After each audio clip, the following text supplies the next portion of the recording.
A little before midnight in Grand Island, Nebraska, dozens of workers file into one of several slaughterhouses across the Midwest.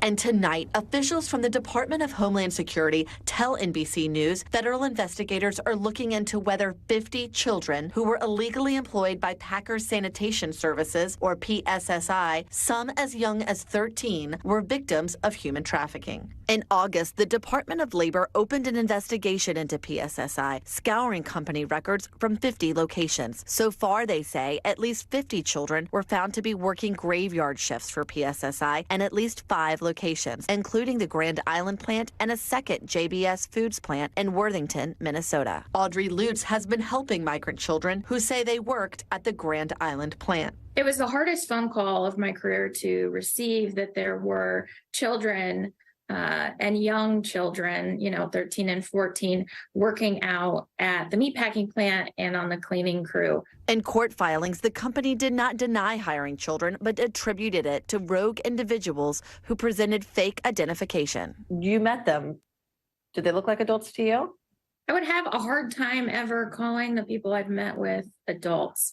They certainly look, especially the youngest middle schoolers, no way to pass as an adult. PSSI's 17,000 employees clean the largest meat processing plants in America for household brands at 700 sites across the country. Former employees we spoke to said it's a dangerous working environment. But be prepared to undergo extreme temperature changes from hot to cold, withstand wetness and humidity, and work around chemicals. Lutz says she thinks the children may have been part of a trafficking scheme that led them to work at a slaughterhouse in her town of just over 50,000 people. There's too many coincidences with these children to think that this wasn't some kind of plot entertained by a trafficker, a coyote, a smuggler, or potentially even somebody who worked for PSSI. A spokeswoman for PSSI says investigators from Homeland Security Investigations have not contacted the company and said in a statement, "We have always taken rigorous steps to comply with the law, including use of the government's E-Verify system for new hires, extensive training for all hiring managers, multiple audits, and use of biometrics." So far, no penalties or fines have been imposed, but Lutz is calling for accountability.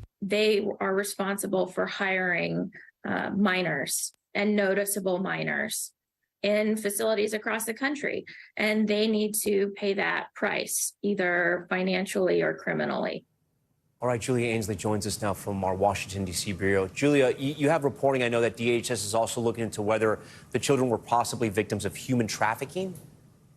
That's right. And DHS investigators have said that they've so far found no indications that the company, PSSI, actually would have been part of a trafficking scheme so far. But they are looking at who may have profited off of this, who might have supplied them with fraudulent documents or have given them housing as part of what could be a human trafficking scheme. So some of the kids you mentioned were as young as 13. How did authorities figure out that there were children possibly working at these plants? Well, it actually goes back to 2016. There was a police report from that time where teachers were reporting a young girl who was in class with burns, and they're also because of the chemicals that they were using to clean. And it was found to be overnight from her PSSI job. This is back in 2016. At the time, local police investigated her parents, but PSSI was never a defendant in that case. Thanks for watching our YouTube channel. Follow today's top stories and breaking news by downloading the NBC News app.